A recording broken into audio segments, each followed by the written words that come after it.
एक व्यक्ति के 2 बेटे थे और एक दिन ऐसा हुआ कि वो दोनों नदी में डूब करके मर गए।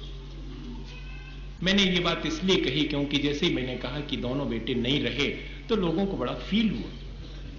किसी दूसरे के दोनों बेटे नहीं रहे तो थोड़ा फील होता, और अपने ही नहीं रहे तो बहुत ज्यादा फील होता। ये क्या चीज है? ये संबंधों को जानना है और कुछ नहीं।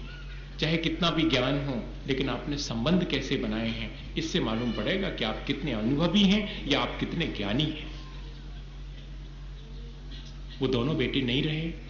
अब पिता तो थे नहीं घर में, मां अकेली थी, चुपचाप रही और दूसरे कमरे में दोनों को ढक करके रखवा दिया।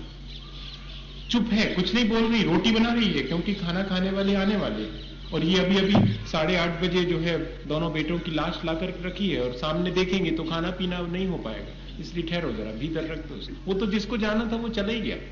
तटस्थता का संबंध है, ये बताना चाह रहा हूं। और जब खाना खाने के लिए आए हैं तो खाना खा लो। दोनों बेटे कहां गए? आते होंगे, नहाने वहाने गए हैं,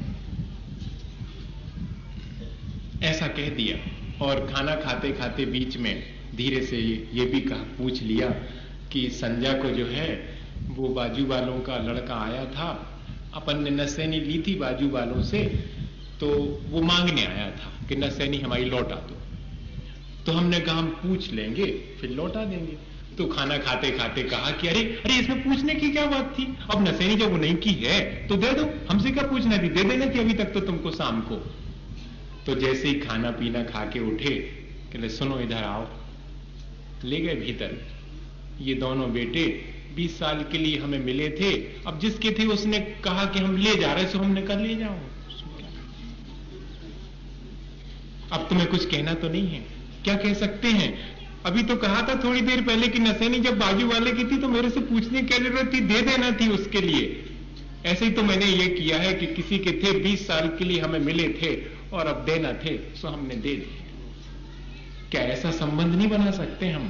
बहुत कठिन है ऐसा संबंध। ऐसा संबंध ज्ञानी बना सकता है। ऐसा संबंध जो अनुभवी है, जो वास्तव में जानता है कि मेरे आत्मा का स्वभाव क्या है, वो बना सकता है और शांत रह सकता है, तटस्थ रह सकता है। बहुत कठिन बात कर रहा हूं, है बहुत आसान, रोजमर्रा के जीवन की है, लेकिन कठिनाई बहुत है इसको करने में। मैं भी कई बार चूक जाता हूं इसमें। मैं ये नहीं कह रहा हूं कि मैं नहीं चूकता हूं, चूक जाता हूं। आंख गीली हुए बिना नहीं रहती है, थोड़ी सी गीली हो ही जाती है कि अरे वो इतने धर्मात्मा थे, नहीं रहे, चलो ठीक है। लेकिन थोड़ी देर के लिए भी अगर मन में आया है तो वो उतनी देर का मूर्छा का संबंध है, वो हमारा तटस्थता का संबंध नहीं है, वो सब राग द्वेष का संबंध है।